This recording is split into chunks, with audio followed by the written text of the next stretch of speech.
जय गुरुदेव।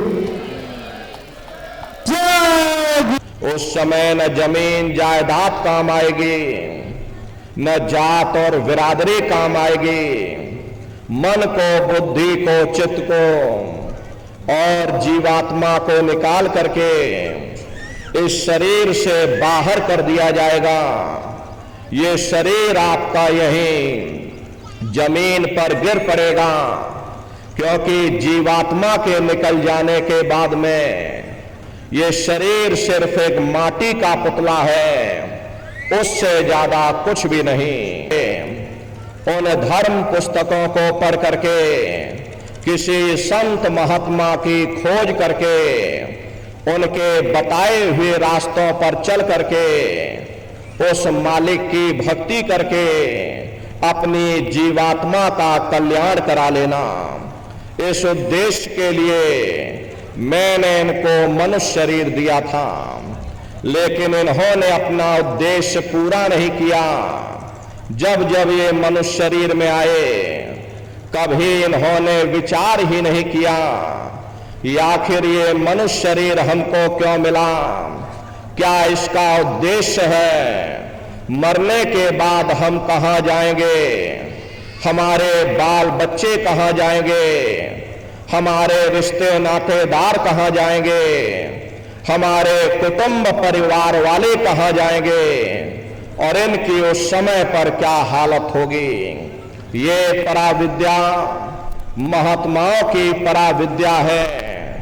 हम आप इस जड़ संसार में फंस करके उस पराविद्या से अनभिज्ञ हो गए और अपने उद्देश्यों को भूल गए, अपने वादे को हम आप भूल बैठे। वो वादा जो हमने आपने माँ के गर्भ में किया था, जब माँ के गर्भ में हम आप उल्टे लटके हुए थे, उस समय हमने आपने वादा किया कि हे परमात्मा, मुझे एक बार मनुष्य शरीर दे दो, हम भजन करेंगे, भक्ति करेंगे, हम अपनी जीवात्मा का कल्याण करेंगे। लेकिन मनुष्य शरीर मिलने के बाद में ना आपने भजन किया, ना भक्ति की, बस माया की छाया में फंस करके इस मिथ्या जगत को अपना मान करके हम आप इसी में गोता खा रहे। हरे नर नारियों, इस दुनिया में हित मित भाई बंधु, रिश्ते नातेदार, कुटुंब परिवार वाले, इनमें से कोई भी चीज तुम्हारी जीवात्मा को इस अधोगति से बचा नहीं सकती। हम कौन हैं, हम कहां से आए हैं और हमें जाना कहां है, ये मानव मात्र के लिए एक जटिल प्रश्न बना हुआ है। इस प्रश्न का हल तब तक नहीं होगा जब तक इस धरा भूमि पर कोई संत महात्मा फकीर न मिल जाए।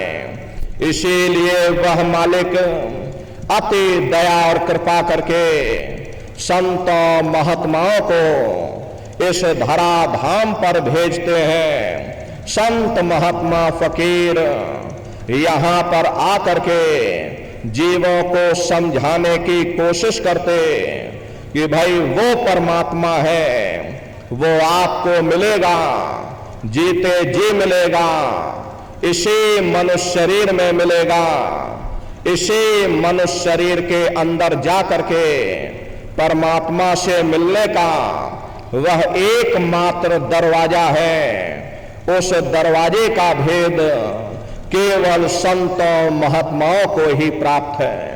ये दुनिया के लोग, दुनिया की आवाम जनमानस भौतिकता के ज्ञान को पढ़ करके अहंकार में डूबे रहते कि हमसे बड़ा कोई ज्ञानी नहीं। लेकिन उन बेचारों को नहीं मालूम कि जहां दुनिया का ज्ञान समाप्त होता है, उसी के सिर की चोटी से ये आध्यात्मवाद, आत्मा और परमात्मा का ये गूढ़ ज्ञान, रहस्य, विज्ञान प्रारंभ होता। उस विज्ञान को पाने के लिए सबसे पहले यह जरूरी है कि पहले आप मानवतावादी बने, मानव धर्म और मानव कर्म को अपनाएं। हरे मानव धर्म क्या है कि इंसान इंसान के काम आवे, एक दूसरे की निस्वार्थ भाव से सेवा करे, सत्य, दया, अहिंसा, परोपकार आदि गुणों को अपने जीवन में उतार करके और किसी संत महात्मा की खोज करके उनके बताए हुए रास्तों पर चल करके उस मालिक की भक्ति करके अपनी जीवात्मा का कल्याण करा ले, यही इंसान का सबसे बड़ा मानव धर्म है। लेकिन आज इस कलिकाल में ये दुनिया की आवाम जनमानस विषय और विकारों में, शराबों और कबाबों में, मांस और मदिरा में सुख ढूंढने की कोशिश कर रही। ये चरित्र पतन जैसे कार्यों को अपना करके ये आवाम जनमानस कैसे सुखी हो सकती? पहले अपने चरित्र जैसे धन को इकट्ठा करो, क्योंकि चरित्र ही सब कुछ है, चरित्र ही मानव धर्म की पूंजी है।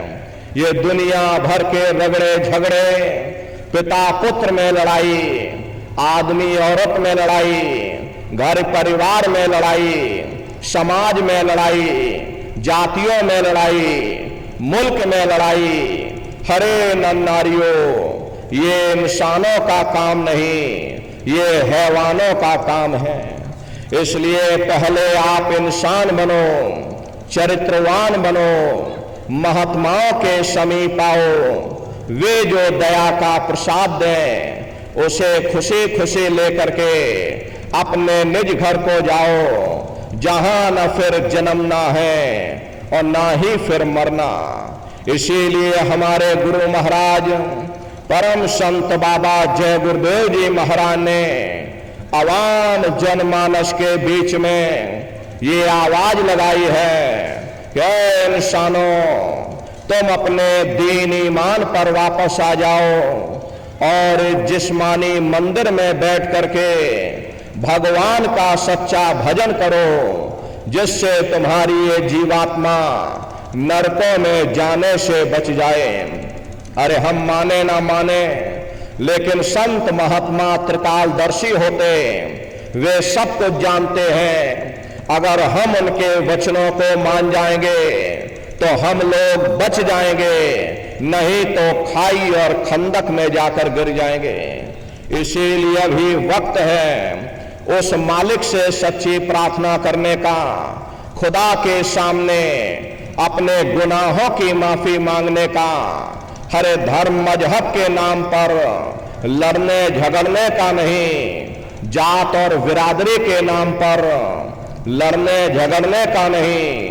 हमने बहुत लड़ लिया, बड़े बड़े झगड़े और फसादे की, बड़ी बड़ी नुक्ताचीनी की, सिवाय नफरत के हमको क्या मिला? नफरत की ऐसी ज्वाला जली जिसमें घर जल गया, परिवार जल गया, समाज जल गई, जातियां जल गई। अब सारा